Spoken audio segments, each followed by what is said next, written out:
much as we turn now to Washington, D.C., as House Speaker Paul Ryan and Senate Majority Leader Mitch McConnell are calling for a pause in the U.S. program accepting Syrian refugees.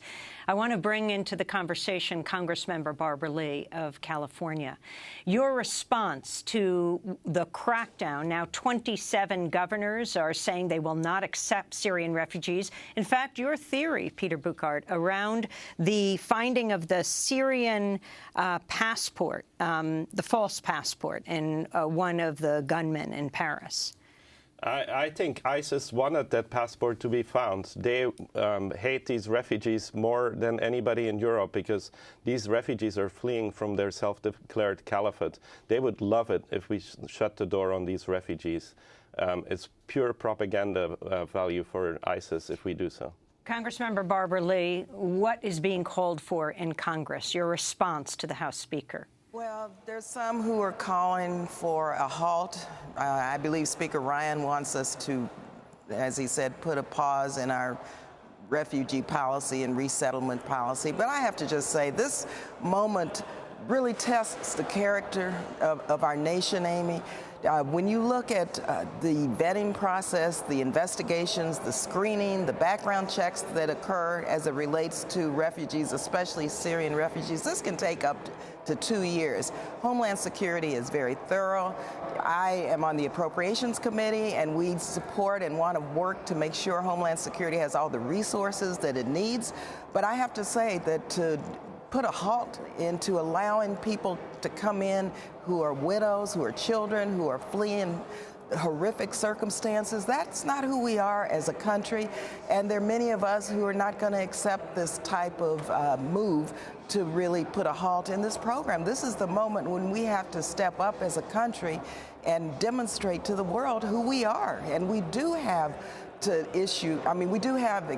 our overall national security issues and difficulties that we have to address, but we must step up as leaders and address them in a way that is American. That's the American way to do this. And Congresswoman Lee, your response to the fact that this huge refugee crisis, the responsibility of the United States, given that the refugees are largely coming from Syria, Iraq, and Afghanistan, precisely the countries that our government was involved in military interventions and occupations of, and now has led to this chaos and extremism in their own lands.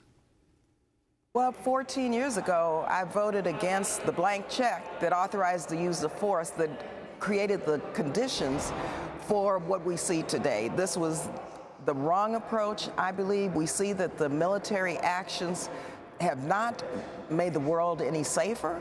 And in fact, we need to really begin to look at our overall strategy and look at what are the underlying causes and reasons for all of this chaos and all of this violence. That does not mean that we do not intend to deal with ISIS and any other terrorist group. We can't look at the world through rose-colored glasses. We have to have a comprehensive strategy that's going to dismantle and defeat ISIS. But that doesn't mean we create war and more violence and more conditions that cause people to continue to flee. So we have to go back to the drawing board, I believe, and really come up with a reasonable, rational strategy. Also, let me say that we have not had a debate. We have not had a new authorization to use force. We have not done our jobs as members of Congress to authorize these new wars. And so we need, at this point, I think, a full debate on the options, the alternatives, the costs, and the consequences. But minimally, we should not prevent people fleeing from countries that are war-torn from coming to our country. We have very strong, strict investigative processes. We do background checks, Homeland Security. If they need more resources, of course, I would support more resources. I think many members would. But we can't allow the character and the values of our nation change under such a terrible crisis that's taking place. Congressmember Barbara Lee, we want to go back to that moment 14 years ago when you cast the sole dissenting vote against the U.S. invasion of Afghanistan. Let's go back to that speech 3 days after September 11th attacks. September 11th changed the world. Our deepest fears now haunt us.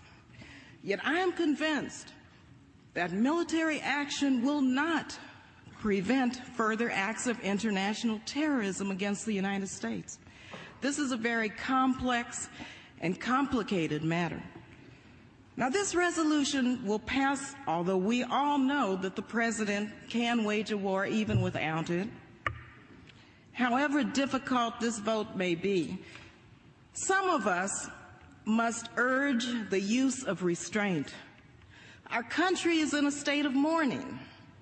Some of us must say, let's step back for a moment. Let's just pause just for a minute and think through the implications of our actions today so that this does not spiral out of control.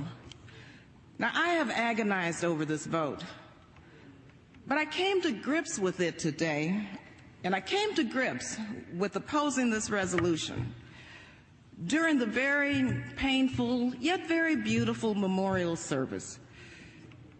As a member of the clergy so eloquently said, as we act, let us not become the evil that we deplore. That was California Congressmember Barbara Lee speaking on September 14, 2001, 3 days after the 9/11 attacks. Congressmember Lee, you're now calling on Congress to repeal the 2001 and 2002 authorizations for military force, saying they've been used as blank checks for endless war. Can you talk about who's joining you in this call? When you made that speech 14 years ago, you got death threats. You had to get security around you. Amy, those were very difficult days. We had been under a terrible attack. We lost many, many people. My chief of staff's cousin, Wanda Green, unfortunately was on Flight 93.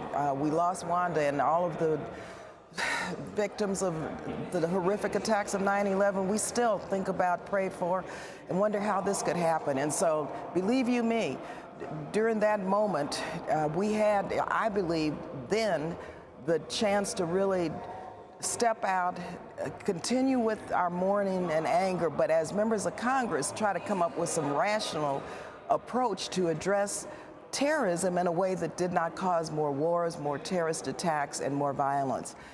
Having said that, then the Iraq resolution came forward the next year with this resolution as the basis for the Iraq resolution. And at this point, we asked the Congressional Research Service last year, Amy, to conduct a survey for us. It's unclassified, to determine when and where these authorizations have been used. Well, over 30 sometimes they've been used in Somalia and Yemen, all around the world, for the use of force or for other types of indeterminate detentions, Guantanamo, wiretaps, you name it. And so we need to go back now. This is a new day. This is another war that the United States is in. And in fact, I think the public is demanding that we debate this, look at the costs and consequences, debate whether or not we should authorize another use of force. I'm not saying we should or should not, but minimally, our constitutional responsibility warrants that we do that. Now, we have many members of Congress who have supported this effort. I mean, sometimes I have amendments to the appropriate bills, and that would say, let's repeal these authorizations. Congressman McGovern, Congressman Jones, others, in a bipartisan way, have stepped up and offered these amendments. And we probably get between 150 and 170 votes. Well, you know, in the House, it takes about 218 votes, and we have not gotten to that point yet.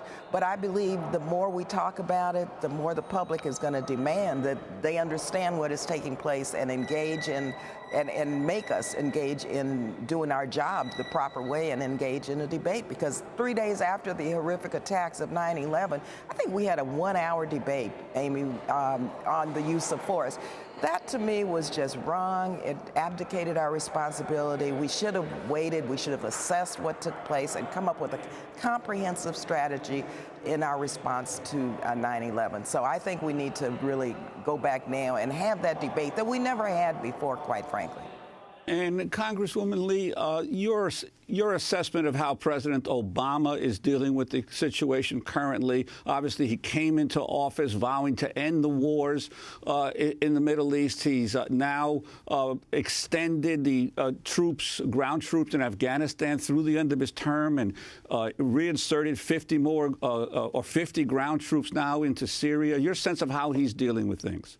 Well, first, he certainly has shifted direction from the Bush administration. Of course, I am extremely concerned about the additional troops. I don't support the use of ground troops. We understand this has got to be a regionally led commitment to dismantle and disable and rid the world, quite frankly, of ISIS, but it's got to be regionally led. So I think the president is trying to calibrate this in a way that, and he has said he's not going to send ground troops in, but I don't want to see this mission creep occur on his watch. And he did send forward a resolution under Speaker Boehner last year for us to debate and to vote on. And Speaker Boehner never brought this resolution before us. And so we've never even had a chance to look at what the president has done or is doing and really have Congress either back it or not back it.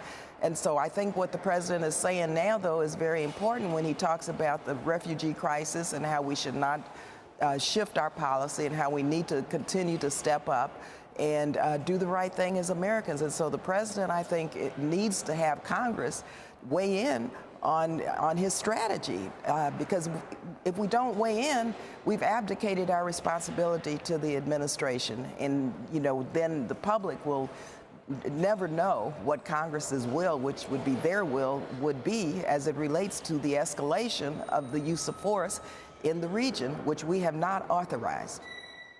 The U.S. has just sealed, the Obama administration, yet another arms deal with Saudi Arabia. In the last year, signed the biggest arms deals in the history of the world with Saudi Arabia. Saudi Arabia behind a lot of the militant activism from al-Qaeda to ISIS. Do you condemn these sales? Well, first, we need to reduce the sale of arms throughout the world. Also, I think when you look at for example, trying to rid Iran of the ability to develop nuclear weapons, we engaged in a strong, robust diplomatic effort. Many years ago, I introduced the first resolution calling for the end of no-contact policy, for a special envoy, and for us to begin to negotiate with Iran the elimination of their program of developing nuclear weapons. So far, those negotiations and that Iranian deal has worked. And so I think that we need to move in that direction in terms of diplomacy, in terms of trying to seek global peace and security without selling arms to all countries, because what you will have is an arms buildup throughout the world, and then weapons will be pointed at each country will have weapons. Of course, nuclear weapons, the ultimate weapon, pointed in all directions. And so we need to determine ways, as the president has done with regard to Iran, ways in which to engage to reduce the threats and to reduce the sale and the use of force and armaments and military weapons, because these can only make the world more dangerous. And I'm wondering what advice you might have to parliamentarians in France now, as France is going through the same kind of crisis that this country went through after the attacks of 2001. The president is now seeking authorization from the French Parliament for extraordinary measures in his country. What advice might you give to the parliamentarians of France? Well, first, my thoughts and prayers go out to the people of France. They're really in a moment of sorrow and pain. We feel the tragedy and the pain that they're suffering through. Of course, France is our oldest ally, and we have many connections, many relationships, our foreign policy. We have many similarities to the French people, and so we have to really feel what is taking place and support the French people throughout this terrible, difficult moment. My only suggestion would be to debate this, to listen, to look at all of the alternatives, and to not rush to judgment. Whatever the Parliament decides, I think it takes a methodology and strategy that really will keep the country safe and that will ensure that violence is reduced rather than engage in actions that would create more havoc and more violence. But I tell you, that's up to the French Parliament and the French people to determine how best they want to respond as a country. If war were not an option, Congressmember Lee, the U.S. spending actually trillions of dollars on war, when you look at all of the costs, including soldiers coming home deeply wounded and being cared for the rest of their lives, not to mention the havoc on the ground in the Middle East from Afghanistan to Iraq and Syria. What is the option? What is the foreign policy that you would design? The foreign policy that I would design, and I have legislation that sort of sets out, for example, what a roadmap to a strategy in the Middle East would be as it relates to ISIS. And that's looking at not the military option as the first option, Amy. That's always going to be there.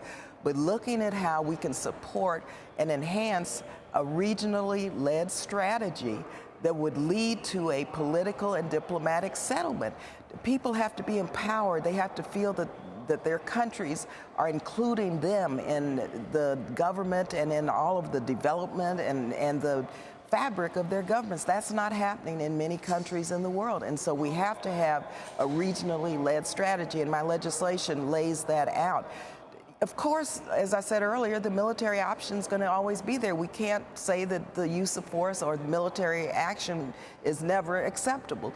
But we have to try other methods first if we really want to achieve global peace and security. And I think that's what many members of Congress are saying, regardless of the extremely right-wing responses.